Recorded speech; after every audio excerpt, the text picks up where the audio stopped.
오늘은 이제 갈렙 두 번째 시간을 갖도록 하겠습니다. 지난주에 갈렙 첫 번째 시간을 이제 가졌는데요. 그때는 갈렙의 나이가 40세였을 때, 중년의 40세의 나이였을 때의 이 갈렙을 살펴보았고요. 오늘은 두 번째 시간 갈렙의 나이 85세 때의 이야기를 함께 살펴보는 시간을 갖도록 하겠습니다. 여호수아서 14장을 우리 함께 읽었는데요. 여호수아서 14장의 위치를 잠깐 좀 말씀을 드리도록 할게요. 여호수아기는 1장부터 12장까지는 가나안 정복 이야기가 기록되어 있는 거예요. 가나안 정복 1장부터 12장까지는 가나안 정복을 하기 위한 준비와 실행을 하는 그 내용이 거기에 들어 있습니다. 그리고 13장부터 21장까지는 이제 정복을 했으니까 이제 땅을 분배해야 되겠죠. 지파별로 땅을 분배하는 이야기가 13장부터 21장까지 나와 있고, 그 다음에 22장부터 마지막 24장까지는 이제 여호수아가 이제 노년에 이제 고별 메시지를 하는 내용이 거기에 기록이 되어 있습니다. 그래서 오늘은 이제 14장인데요. 13장은 이제 13장부터 땅 분배 이야기예요. 땅 분배 이야기인데 13장은 이제 요르단강 동편의 땅을 이제 분배한 이야기가 기록되어 있습니다. 두 지파 반에 대한 이야기, 이제 루벤, 갓, 므낫세 반지파에 대한 요르단 동편강에 대한 이제 분배 이야기가 기록이 되어 있고, 그리고 이제 오늘 이제 14장부터는 요르단강 서편 지역에 있는 그 땅 분배 이야기가 진행되는데요. 14장, 15장은 이제 그 12지파 중에서 유다 지파에 대한 땅 분배 이야기가 제일 먼저 나와요. 그리고 16장, 17장은 요셉 지파의 땅 분배 이야기가 기록되어 있고, 18장, 19장은 이제 일곱 지파의 땅 분배 이야기가 이루어집니다. 그래서 어떻게 보면 이제 유다 지파하고 요셉 지파 두 지파가 중점적으로 기술이 되어 있고요. 나머지 일곱 지파는 좀 이렇게 이렇게 중요도가 좀 이제 두 지파에 비해서는 상대적으로 낮게 이렇게 기록이 되어 있습니다. 그래서 이 가나안 땅에 들어오면서 이 양대 구도가 형성이 되는데요. 유다 지파와 요셉 지파 이 두 지파가 이렇게 그 어떻게 보면은 이 중점적으로 이제 기술이 이제 되어가는 모습을 우리는 이제 보게 됩니다. 그래서 이 유다 지파는 이 남유다 왕국, 나중에 이제 남유다 왕국으로 이렇게 또 이제 형성이 되고, 그 다음에 요셉 지파를 중심으로 북이스라엘이 이렇게 형성이 되는, 그래서 이 그 가나안 땅의 정복을 하면서부터 이렇게 좀 이제 유다 지파와 요셉 지파 이 두 지파의 양강 구도로 이렇게 쭉 이제 나중에 열왕기서까지 계속 이어져 가는 모습을 우리는 이제 보게 되는 것입니다.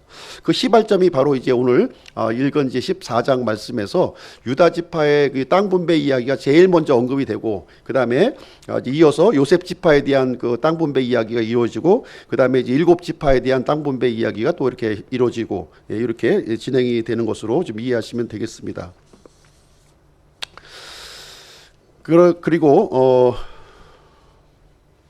14장 오늘 내용을 이제 읽었는데요. 14장의 구성을 또 보시게 되면 1절부터 5절까지는 이제 우리가 안 읽었지만 서론에 해당되는 부분이에요. 서론에 해당되는 부분이고, 6절부터 12절까지는 이제 이 유다 지파에서 갈렙이라고 하는 사람이 여기 등장을 하는 겁니다. 그동안에 이제 이 가나안 땅 정복 사건 때 45년 전에 이제 한번 등장했던 갈렙이 이제 85세가 되어서 이제 가나안 땅을 분배하는 이 시점에서 갈렙이 이제 등장하고, 갈렙이 이제 약속의 땅을 이제 여호수아에게 청구하는 장면이 여기에 기록이 되어 있어요. 그리고 이제 이 갈렙의 요구를 들은 여호수아는 어떻게 하느냐? 13절부터 15절까지 보시게 되면 이제 이 갈렙의 요구를 이제 여호수아가 이제 들어주는 내용이 이제 구성되어 있습니다. 그래서 이 순서로 이제 오늘 말씀을 이제 전해드리도록 하겠고요. 그럼 먼저 이 서론 부분 1절부터 5절까지 내용을 잠깐 보시도록 하겠습니다. 14장 1절 말씀 보시죠. 이스라엘 자손이 가나안 땅에서 상속한 지역 곧 제사장 엘르아살과 눈의 아들 여호수아와 이스라엘 자손 지파들의 아버지들의 우두머리들이 그들에게 상속 재산으로 분배한 지역은 이러하니라. 그래서 이제 땅 분배가 지금 이제 요르단강 이제 동편은 끝났고 서편 지역에 대한 부분을 이제 진행하는데 지금 이제 어떤 사람들이 모여 있냐면 세 그룹의 사람들이 모인 거예요. 지금 첫 번째 사람은 누구냐면 제사장 엘르아살이 이제 모였는데, 이 제사장 엘르아살은 누구냐면 종교 지도자예요. 그렇죠? 대제사장, 당시 대제사장으로서 종교 지도자입니다. 그 다음에 눈의 아들 여호수아예요. 눈의 아들 여호수아는 이제 그 군대 지도자였죠. 그죠? 군대 지도자로서의 여호수아입니다.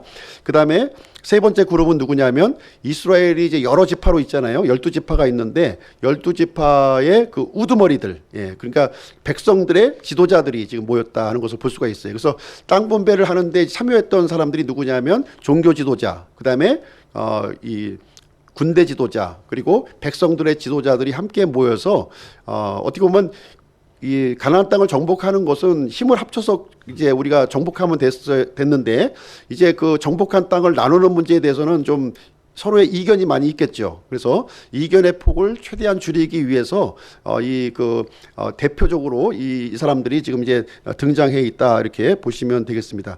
특별히 제사장 엘르아살 대제사장이 이제 이렇게 개입이 됐다 하는 것을 보게 되면 단순히 이것은 이제 어떤 물리적인 문제가 아니라 영적인 문제라는 거죠. 하나님의 뜻을 지금 이제 따라서 지금 이제 가나안 땅 분배가 이제 되어지는 거예요. 그냥 승리한 사람들이 어떤 그 전리품을 나눠 갖는 식의 어떤 그런 행사가 아니라 이건 철저하게 하나님의 뜻을 기반으로 해서 지금 이제 상속 땅이 이제 분배가 되고 있는 이 과정을 지금 이제 얘기를 하고 있는 것입니다. 2절 말씀 보실게요. 2절. 주께서 모세의 손으로 명령하신 대로 그들의 상속 재산을 제비 뽑아 9지파와 반지파에게 주었으니, 이렇게 기록이 되어 있어요. 그래서 이 상속 재산의 이 분배가 이제 하나님의 명령에, 지금 하나님의 명령에 근거하고 있는 거죠.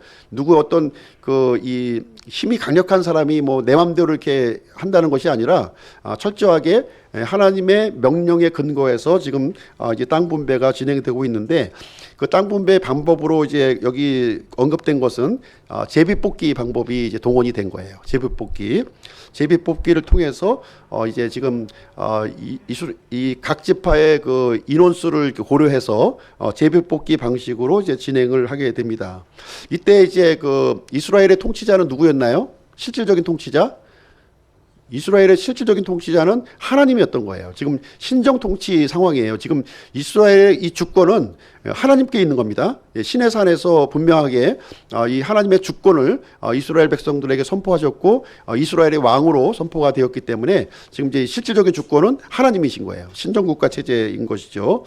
그래서 이 하나님께서 이제 이 제비뽑기 방식으로 땅을 분배할 것을 이제 말씀을 해 주셨습니다. 그러면 이 제비뽑기 방법을 오늘날에도 그대로 적용할 수 있을까요? 예, 오늘날에도 이 성경에 기록된 이 방법을 오늘날에도 그대로 적용을 할 수 있을까요? 오늘날에는 이런 방법을 사용하지 않습니다. 오늘날 이 제비뽑기 방법을 사용하는 것은 비성경적인 거예요.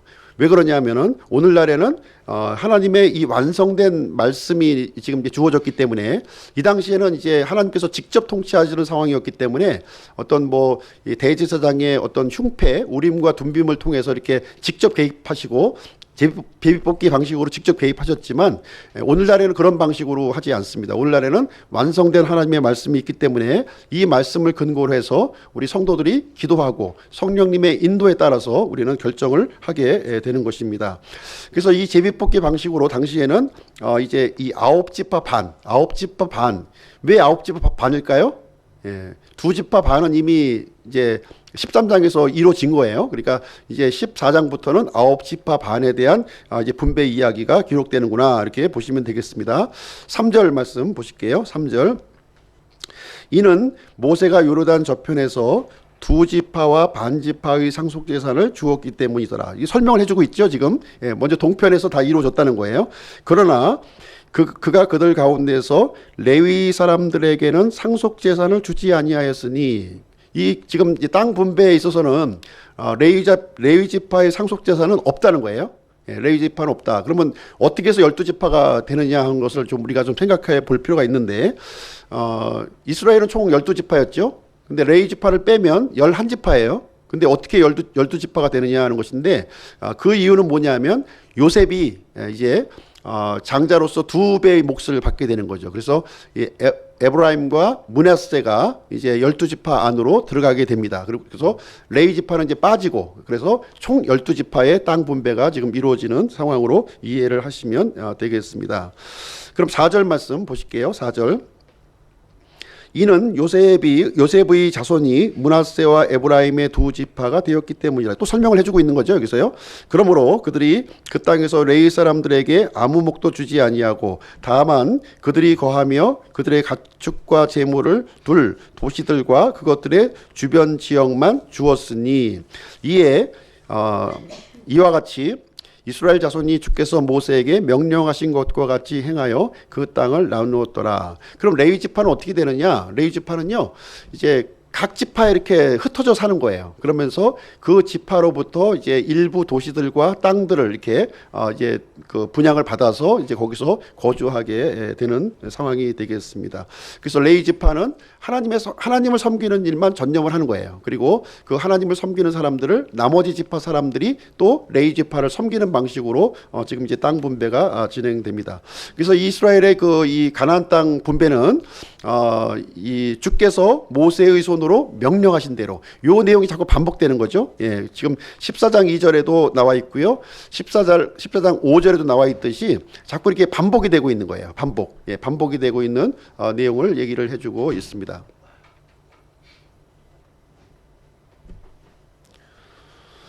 그래서 이스라엘의 그 가나안 땅 그 이 약속의 성취는 지금 이제 아브라함의 언약의 성취예요.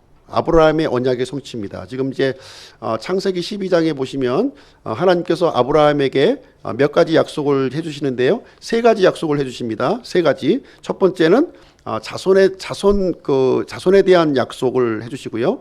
두 번째는 이 주권에 대한 언약을 해주시고, 세 번째는 땅 언약에 대해서 이렇게 설명을 해주시는데, 그 언약이 이제 성취가 된 것을 지금 보여주고 있는 거예요. 성취를. 그래서 첫 번째는 이집트 땅에서 자손 언약이 성취가 된 거예요. 이 70명의 가족이 이제 이집트로 내려갔는데 그 인원이 200만 명의 인구로 이제 불어난 것이죠. 그래서 이집트에서 자손 언약이 성취되었다. 그러면 하나님의 주권 언약은 어디서 성취가 되었나요?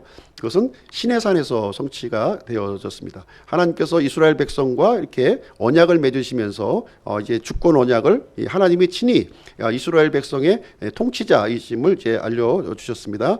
그리고 이제 이 땅에 대한 언약이 아직 남겨져 있었는데, 이 땅에 대한 언약은 이제 가나안 정복 전쟁을 통해서 이것이 이제 완성이 되게 되었습니다. 그 아웃라인 그거 좀 나눠 주시죠. 예. 자, 이렇게 이제 진행되는 가운데 이제 그동안 잠잠히 있던 이 갈렙이 등장을 하게 됩니다. 갈렙이 이제 그 6절부터 12절까지 이제 갈렙의 요구가 기록되어 있는데요. 6절, 7절 말씀 한번 보시도록 하겠습니다. 여호수아서 14장 6절, 7절 말씀 보도록 하겠습니다. 그때 유다 자손이 길갈에 있던 여호수아에게 나오고 그나스 족속 여분네의 아들 갈렙이 여호수아에게 이르되, 주께서 가데스 바네아에서 나와 당신에 관하여 하나님의 사람 모세에게 말씀하신 일을 당신이 아시나이다. 주의 종 모세가 가데스 바네아에서 나를 보내어 그 땅을 정탐하게 하였을 때에 내가 40세였고 내가 내 마음속에 있는 대로 그에게 말을 다시 전하였나이다. 그래서 갈렙이 지금 이제 등장을 했는데요. 여호수아에게 지금 이제 앞으로 나왔어요. 여호수아는 지금 이 에브라임 지파 소속이죠. 그리고 갈렙은 유다 지파 소속입니다. 그래서 이 갈렙이 여호수아의 앞에 나와서 지금 이제 하고 있는 내용이 뭐냐면, 지금부터 45년 전에 우리가 이 가데스 바네아에서 지금 가나안 땅을 우리가 정탐하지 않았느냐, 이 얘기를 해주고 있는 거예요. 그러면서 그때 우리가 정탐하면서 이제 모세가 우리에게 약속했던 그 내용, 그 말씀을 가지고 지금 이제 여호수아 앞으로 이제 나오게 된 일이었습니다. 이 가데스 바네아에서 있었던 이 사건은 여호수아가 잊었을까요? 안 잊었을까요? 이 여호수아와 갈렙에게는 잊지 못할 사건이었을 거예요. 왜냐하면 여호수아와 갈렙만이 이 긍정적인 보고를 했고 나머지 모든 백성들이 이 부정적인 이 보고를 한 모습을 가지고 있었기 때문에 이 사항을 절대로 잊지 못했을 것입니다. 그래서 갈렙은 그 45년 전에 그 사건을 지금 언급하면서 지금 얘기를 하고 있는 거예요. 우리가 그때 당신과 함께 믿음의 보고를 하지 않았느냐. 저들은 우리들의 양식이다. 저 높은 성벽들은 우리에게 아무것도 아니다. 이렇게 얘기를 하지 않았느냐. 그런데 그때 다른 모든 정탐꾼들은 다른 보고를 했었다. 이 얘기를 해주고 있는 것입니다. 그러면서 이제 그 갈렙이 지금 붙들고 나온 내용이 뭐냐면 모세의 약속인 거예요. 모세의 약속을 지금 붙들고 지금 나와 있는 장면이 되겠습니다. 모세의 약속을 한번 읽어보도록 하겠습니다. 8절부터 10절까지 말씀이에요. 8절부터 10절까지 지금 이제 그 내용을 지금 언급해주고 있습니다. 그럼에도 불구하고 나와 함께 올라간 내 형제들은 백성의 마음을 높게 하였으나 나는 온전히 주 내 하나님을 따랐으므로 그날에 모세가 맹세하여 이르되 내가 온전히 주 내 하나님을 따랐은즉 내 발로 밟은 땅은 반드시 영원토록 너와 네 자손의 상속재산이 되리라 하였나이다. 이제 보소서 주께서 이 말씀을 모세에게 하신 때로부터 이스라엘 자손이 광야에서 방황한 이 45년 동안 주께서 말씀하신 대로 나를 살아남게 하셨나이다. 이제 보소서 이날 내가 85세로되. 자, 갈렙은요 45년 전에 모세가 했었던 그 약속을 지금까지 품고 있는 거예요. 예. 그리고 이 가나안 땅의 정복 전쟁이 다 완료된 45년이 지난 시점 85세의 나이에 지금 모세의 약속을 붙들고 여호수아와 지금 이제 대화하고 있는 이 말씀이 되겠습니다. 그래서 이 내용을 통해서 갈렙이 어떤 부분을 볼 수 있냐면 이제 하나님의 그 약속을 잊지 않고 있었다는 거예요. 예, 지금까지 잊지 않고 있었고 그 말씀을 마음속에 품고 있었고 그 말씀이 성취될 것을 믿고 있었다고 하는 사실을 이 갈렙의 말이 여실하게 우리에게 증거를 해주고 있습니다. 그러면서 내가 85세까지 살아있는 이유가 뭐냐? 이 살아있는 이유는 모세가 말씀하신 이 약속이 성취될 것을 이제 내가 것이기 때문에 내가 살아있는 것이다. 지금 이 얘기를 해주고 있습니다. 그래서 이 약속의 말씀을 근거로 해서 여호수아에게 상속재산을 지금 요청하고 있는 내용이 되겠습니다. 그러면 갈렙이 그러면 요구했던 땅은 어떤 땅이냐, 어떤 땅을 요구했느냐 하는 것을 한번 보도록 하겠습니다. 이 갈렙이 요구했던 땅은 어떤 땅이었냐면 당시에 그 가데스 바네아에서 이 가나안 땅을 정복했을 때 이 갈렙이 정탐한 땅이었어요. 갈렙이 정탐한 땅이었습니다. 그리고 이 땅은 문제의 땅이었어요.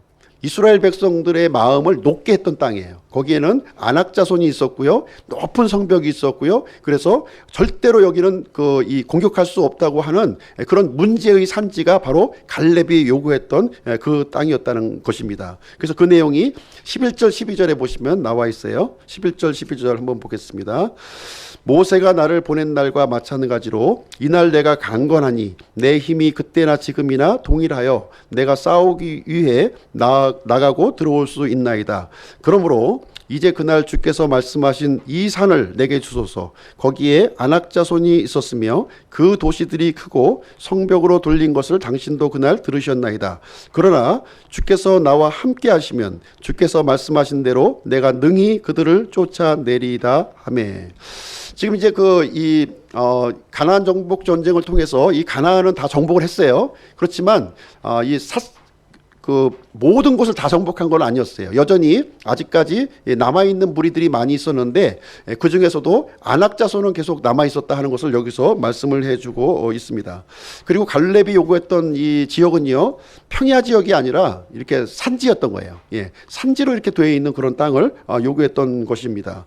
그리고 안악 자손이 버티고 있는, 아직까지 안악 자손이 버티고 있는 그런 땅이었어요. 그래서 자신이 이 안악 자손을 쫓아내고 자신의 상속 재산으로 삼겠다, 이 얘기를 여호수아에게 이제 제안하고 있는 그런 상황이 되겠습니다. 그래서 갈렙은 자신의 나이와 환경을 보지 않았던 거예요. 갈렙이 고려했던 것은 무엇이냐면 약속의 말씀만 지금 붙들고 있는 그 모습을 우리는 볼 수가 있습니다. 그래서 유명한 말씀 12절 말씀을 이제 우리에게 해주고 있는 건데요. 그러므로 이제 그날 주께서 말씀하신 이 산을 내게 주소서 하는 이것은 이제 이 갈렙의 어떤 그 욕심도 아니었고요. 이것은 이 약속의 말씀에 근거한 당당한 믿음의 요구였다는 사실을 여기서 생각을 해볼 수가 있는 것입니다.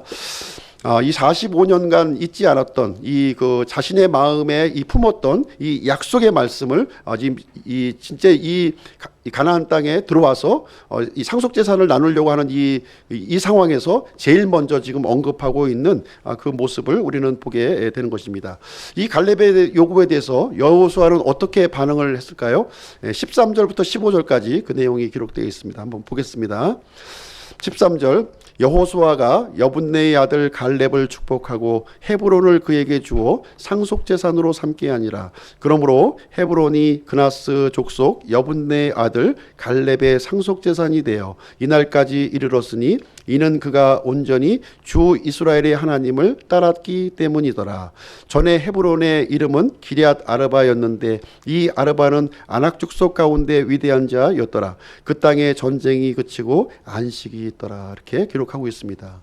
여호수아는 이 갈렙의 이야기를 들었을 때 참 그 같은 동일한 막 벅차오르는 감정을 같이 공유를 했을 것입니다. 그때 40년 전에 참으로 우리가 접근할 수 없었던 그들이 보기에 메뚜기와 같았던 우리였는데 지금 이제 가나안 정복을 마치고 지금 이제 상속의 땅을 이제 분배하는 이 과정에서 이 갈렙의 그 과거의 회상에 대한 그런 말을 들었을 때 참 이 벅차오르는 감정을 이제 주체하지 못했을 거예요. 그러면서 여분네의 아들 갈렙을 축복했다고 지금 이제 여기서 언급을 해주고 있습니다. 그리고 이제 이 땅이 어떤 땅이었냐 하는 이 지역명이 분명하게 언급이 되어 있어요. 헤브론으로 여기 언급이 되어 있는 거예요. 헤브론. 헤브론. 헤브론은 어떤 땅입니까? 헤브론은 이 믿음의 조상인 아브라함과 이삭과 야곱이 거주했던 그 땅인 거예요. 이 헤브론은 지금 아브라함과 이삭과 야곱이 묻혀 있는 땅이에요. 지금 이 막벨라 굴이 있는 그 땅, 그 지역을 이 갈렙은 그 땅을 마음에 품고 있었고 소망하고 있었고 그것을 간절히 지금 이제 요청하고 있는, 그것도 자신의 어떤 욕심이나 어떤 이기적인 사사로운 내용으로 하는 것이 아니라 모세가 말씀하셨던 그 약속의 말씀에 근거해서 여호수아에게 요구하고 있고, 여호수아는 갈렙의 요구를 지금 이제 들어주는 그 내용이 여기에 기록이 되어 있습니다. 그래서 이 나중에 보시게 되면 다윗이 헤브론에서 자신의 이제 이 왕위를 선포하는 그 장소가 바로 헤브론인 거예요. 이 땅을 이제 갈렙이 소유하게 되었고 갈렙의 상속 재산으로서 유다 제파의 이 소속된 땅을 이제 얻게 되었다 하는 것을 여기서 말씀해주고 있습니다. 그래서 이 갈렙은 85세의 나이에 믿음의 도전을 한 거예요. 믿음의 도전을 해서 아낙 자손을 몰아내고 전쟁에서 승리를 하는 모습을 보여주고 있습니다. 자신이 숨이 붙어있는 이유는 무엇이냐, 이 하나님의 약속을 향해 달려가는 이 믿음의 용사였다고 하는 사실을 여기서 보여주고 있습니다. 그래서 비록 85세의 노인이었지만 열정으로 불타오르는 청년, 이 갈렙의 모습을 우리는 보게 되는 것입니다. 그러면 우리가 이제 이 갈렙이 어떤 믿음을 가지고 있었느냐, 이 말씀을 근거로 해서 한번 갈렙의 믿음에 대해서 한번 생각해 보는 시간을 갖도록 하겠습니다.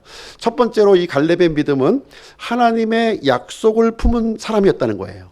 하나님의 약속을, 자신의 어떤 야망과 어떤 그 계획을 가지고 있었던 것이 아니라 이 하나님의 약속을 품은 사람이었다는 것을 말해주고 있습니다.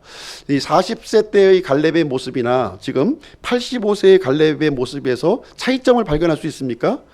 전혀 발견할 수가 없는 거예요. 40대의 그 열정이 지금 85세의 나이에도 여전히 그 열정이 불타오르고 있는 모습을 우리가 보게 되는 것입니다. 이 갈렙에게 있어서 이 85세의 인생을 살아오면서 가장 우선적인 가치가 어디에 있었느냐, 바로 하나님의 약속의 말씀이 있었다는 것을 우리는 보게 되는 것입니다. 이 갈렙은요, 어떤 자리를 구하지도 않았고요, 이 여호수아의 2인자의 위치에서 이렇게 묵묵하게 섬기는 사람이었습니다. 여호수아 같이 주연은 아니었지만 이 조연으로 리더로서 자신의 맡은 바의 역할을 충실히 감당하는 그런 사람이었습니다. 또한 이러한 그 마음을 갖고 있었던 이 갈렙을 향해서 하나님께서도 이 갈렙을 이렇게 보호하시고 지켜주셨다 하는 것을 또 우리가 또 생각을 해볼 수가 있는 거예요. 그래서 이 갈렙이 45년의 광야 생활을 이렇게 충실하게 할 수 있도록 도와주셨고, 또 가나안 정복 정책을 성공적으로 할 수 있도록 이렇게 도와주셨고, 마침내 상속의 땅을, 약속하신 땅을 이제 갈렙의 상속 유업으로 이렇게 주시는 그런 내용이 여기에서 이루어지게 되었습니다.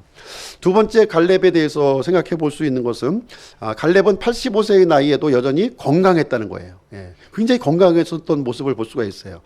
이 여전히 아낙 자손이 지금 이제 이 버팅기고 있었지만 그 85세의 나이에도 이 하나님의 약속을 붙들고 하나님께서 나와 함께 하시면 저들을 내가 물리칠 수 있다고 하는 그 강한 그 믿음을 우리가 이제 볼 수가 있는데요. 여호수아 우리 15장 한번 봐서 보실게요. 15장 14절 한번 보겠습니다. 15장 14절 15절 제가 읽어드릴게요. 갈렙이 거기서 아낙의 아이들 곧 아낙의 세 아들 세세와 아이만과 달메를 쫓아냈고, 거기서 올라가 드빌의 거주민들에게 이르렀는데 전에 드빌의 이름은 기랴세벨이더라. 그래서 이 갈렙이 마침내 이 아낙의 세 아들을 쫓아내고 그 아낙 자손을 땅을 이제 차지하게 되는 이야기가 이제 거기에 기록이 되어 있습니다. 이 갈렙은 육체만 건강한 게 아니었어요. 여기 보시게 되면 참 이 마음까지도 건강한 모습을 가지고 있었는데요. 믿음도 건강했고, 갖고 있던 생각도 건강했고, 또 이 여호수아와의 이런 대화, 어떻게 보면은 이 갈렙이 여호수아보다는 나이가 좀 연배였을 것으로 생각이 되지만 이스라엘의 그 지도자로 있었던 여호수아를 향해서 아주 겸손하게 지금 이 자신의 의견을 피력하는 모습을 볼 때 굉장히 겸손한 그 성품을 가지고 있었다는 모습을 우리가 보게 됩니다. 그래서 우리가 이제 노년의 건강을 생각해 볼 때 이런 노년의 건강은 저절로 이루어지는 것은 아닌 것 같아요. 이렇게 육체적인 건강 관리도 우리가 잘해야 되겠지만 우리의 성품과 마음과 생각의 관리도 건강하게 우리가 해야 될 필요성이 있음을 말해주고 있습니다.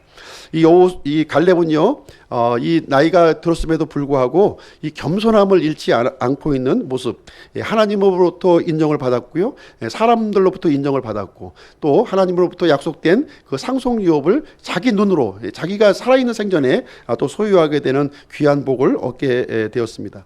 세 번째로 우리 갈렙을 통해서 또 배울 수 있는 것은 무엇이냐면 이 갈렙은요, 하나님의 약속을 붙들었을 뿐만 아니라 약속에 근거한 믿음을 가졌다는 거예요. 약속에 근거한 믿음, 이것은 굉장히 중요한 것 같아요. 오늘날에도 우리가 하나님의 말씀에 근거한 이 믿음을 갖는다고 하는 것은 대단히 중요해요. 하나님의 말씀은 기록되어 있고 또 나의 삶은 내 방식대로 살아가는 사람들이 굉장히 많거든요. 그러나 갈렙은 하나님의 약속을 우리가 알았을 뿐만 아니라 그 약속을 믿었고 그 약속의 말씀을 따라서 살았던 그런 인물이 되겠습니다. 로마서 10장 17절 말씀 제가 한번 읽어드릴게요. 그런즉 이와 같이 믿음은 들음에 의해 오며 들음은 하나님의 말씀에 의해 오느니라. 그래서 믿음이라고 하는 것은, 성경적인 믿음이라고 하는 것은 내 안에서 생성되는 것이 아니라 외부에서 들어오는 거예요. 외부 어디서 들어옵니까? 하나님의 말씀을 통해서 들어온다는 거예요. 그래서 하나님의 약속을 붙들고 그 말씀을 통해서 우리가 믿음을 얻을 수가 있는 것입니다. 그래서 노년의 이 갈렙은 청년의 마음을 품고 있었던 거예요. 비록 나이는 이렇게 외모는 이 백발이 이렇게 성성했겠지만 그 마음만큼은 청년의 마음을 품고 있었음을 볼 수가 있습니다. 이 청년의 마음이 어디서 생겼느냐? 바로 하나님의 말씀에서 생겨났다는 거예요. 하나님의 말씀에서 이 솟구치는 이 마음을 가지고 있었음을 우리가 보게 됩니다. 네 번째로 이 갈렙에 대해서 이제 우리가 나누고 싶은 것은, 이 갈렙은 하나님의 복을 이렇게 받았어요. 뿐만 아니라 자신에게 받은 이 복을 또 이 복을 나눠주는 사람이었다는 거예요. 하나님의 복을 받았을 뿐만 아니라 복을 나눠주는 사람이었다는 것을 우리가 이제 또 생각을 해볼 수가 있습니다. 이 갈렙은 이 갈렙의 이름을 우리가 지난 시간에 이 개라고 그랬어요. 개. 이 갈렙은 이 하나님의 충견이었다는 거예요. 하나님의 충견이었어요. 예. 그래서 이 개의 이 장점을 이렇게 갈렙은 한 몸에 가지고 있었던 그런 인물이었습니다. 이 대적을 향해서는 으르렁거렸고요. 아주 으르렁거렸고, 그리고 하나님의 복을 붙잡으면 절대로 놓치지 않으려고 하는 이 아주 강한 집념의 사나이였음을 우리는 보게 됩니다. 뿐만 아니라 이 가지고 있는 이 복을 또 이 본인이 이렇게 또 이 움켜쥐고만 있었던 것은 아니었고요. 이 복을 또 나누어주는 사람이었음을 또 여기서 우리에게 알려주고 있습니다. 여호수아서 15장 16절 한번 보도록 하겠습니다. 15장 16절. 여호수아서 15장 16절. 갈렙이 말하기를 기럇세벨을 쳐서 그것을 빼앗는 자에게는 내가 내 딸 악사를 아내로 주리라. 이 갈렙에게는 이제 딸이 하나 있었죠. 이 악사라고 하는 딸이 있었는데 이제 사윗감을 얻어야 될 때가 이제 그 바야흐로 도달했던 것 같아요. 그래서 사윗감을 얻기 위해서 아직까지 정복하지 않은 땅, 이 기럇세벨을 이렇게 공격해서 이렇게 이 빼앗는 자에게 자신의 딸을 주겠다는 엄청난 상금을 거는 거죠. 이 단순히 딸만 주는 것이 아니라 이것은 자신의 상속 기업까지 같이 이제 물려주는 이 일을 이제 어떻게 하냐면 이 하나님께서 자신에게 이 주신 약속의 말씀으로 주신 이 상속 재산을 이제 공격을 해서 빼앗아 오는 그 청년에게 내가 내 딸을 주겠다. 내 딸뿐만 아니라 이 나의 상속 재산까지 함께 주겠다고 지금 이제 약속하는 내용이 여기에 기록이 되어 있는 거예요. 그래서 그 놀라운 이 복을 누가 차지를 합니까? 이 축복을 갈렙의 아우. 갈렙의 아우예요. 갈렙의 아우입니다. 친아우인지는 좀 잘 모르겠어요. 친아우인지는 모르겠지만 이제 그 아우로 표현이 되어 있고요. 이름은 온니엘입니다. 이스라엘의 그 첫 번째 사사였던 온니엘이 바로 이제 갈렙의 사위가 되는 거예요. 이 갈렙이 요청했던 기럇세벨을 공격해서 승리를 이끌었던 인물, 그 인물이 바로 온니엘이었다는 것을 우리는 보게 됩니다. 그래서 이제 자신의 딸을 이제 주게 되고요. 18절, 19절 한번 보겠습니다. 18절, 19절. 그녀가 그에게 갈 때에 그를 움직여 자기 아버지에게 밭을 구하려 하더라. 그녀가 나귀에서 내리니 갈렙이 그녀에게 말하되 네가 무엇을 원하느냐 하매 그녀가 대답하되 내게 복을 주소서. 아버지께서 내게 남쪽 땅을 주셨으니 물샘도 내게 주소서 하매 그가 윗샘과 아랫샘을 그녀에게 주었더라. 지금 이제 갈렙이 온니엘 이제 자기 딸에게 준 땅이 남쪽에 있는 땅이었어요. 이 유다 지파는 이제 이 이스라엘의 가장 남쪽에 있는 그 지역을 이제 하고 있었는데 그 중에서도 남쪽인 거예요. 거기 그 지역은 어떤 지역이냐면 지금 이제 이 사막 지역인 거예요. 이제 물이 없는 좀 사막 지역, 건조한 그런 사막 지역이었습니다. 그래서 이 딸이 아버지에게 무엇을 요구하냐면 물샘을 요구했다는 거예요. 물샘을 요구하는 장면이 있는데 그 딸은 물샘을 요구했는데 이 갈렙이 준 거는 무엇입니까? 갈렙은 여기서 윗샘과 아랫샘을 줬다는 거예요. 당시에 이 샘이라고 하는 것은 굉장히 귀한 거예요. 굉장히 이 농사를 지을 수 있는 아주 그 절대적인 요소가 이제 물이었는데 그 하나의 물샘을 준 게 아니라 윗샘과 아랫샘을 다 통째로 지금 이제 넘겨주는 갈렙의 모습을 보게 됩니다. 그래서 갈렙은 자신이 갖고 있었던 이 복을 아낌없이 지금 이 딸에게 나누어 주는 모습을 여기서 보게 됩니다. 오늘날 이제 보시게 되면 나이는 굉장히 청년 같은데 노인 같은 사람이 있어요. 그렇죠? 예. 근데 또 외모는 굉장히 노인이지만 청년 같은 또 노인이 있는 것을 우리는 보게 됩니다. 사실 우리의 인생은 나이로 결정이 되는 것 같지 않아요. 나이로 결정되지 않는 것 같고요. 나이가 들어가면서 어떤 사람은 굉장히 추하게 늙어가고요. 어떤 사람은 나이가 들어가면서 굉장히 아름답게 이렇게 늙어가는 모습을 우리는 보게 됩니다. 여기 이 갈렙의 모습을 통해서 우리가 볼 수 있는 것은 무엇이에요? 이 나이가 들어가고 있지만 굉장히 아름답고 그 노년이 아주 멋지게 멋진 인생을 살아가고 있는 우리 갈렙의 모습을 우리는 발견하게 되는 것입니다. 이 갈렙의 인생은 나이가 들어가면 들어갈수록 점점 더 이 아름다웠던 거예요. 이 갈렙의 이 석양은 마치 새벽보다도 더 아름다운, 새벽보다도 더 찬란한 모습을 보여주는 갈렙의 모습을 우리는 보게 됩니다.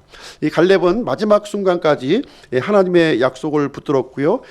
이 몸과 마음을 건강하게 이렇게 유지를 했고 열정적인 믿음을 가지고 있었습니다. 그리고 자신에게 주어진 이 하나님의 복을 아낌없이 이 다음 세대에게 또 넘겨주는 모습을 우리는 보게 됩니다.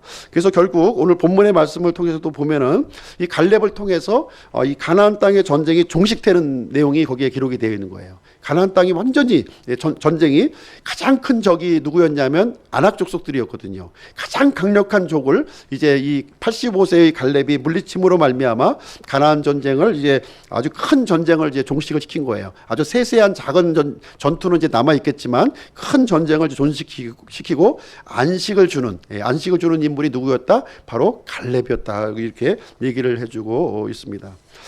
자, 그럼 오늘 이제 이 갈렙의 내용을 정리를 해도 결론을 내리도록 하겠습니다. 성경을 보시게 되면 이렇게 아름다운 노년이 많이 기록되어 있어요. 아름다운 노년. 이 갈렙도 굉장히 아름다운 노년을 그려주고 있죠. 또 다른 사람들이 많이 들어 있습니다.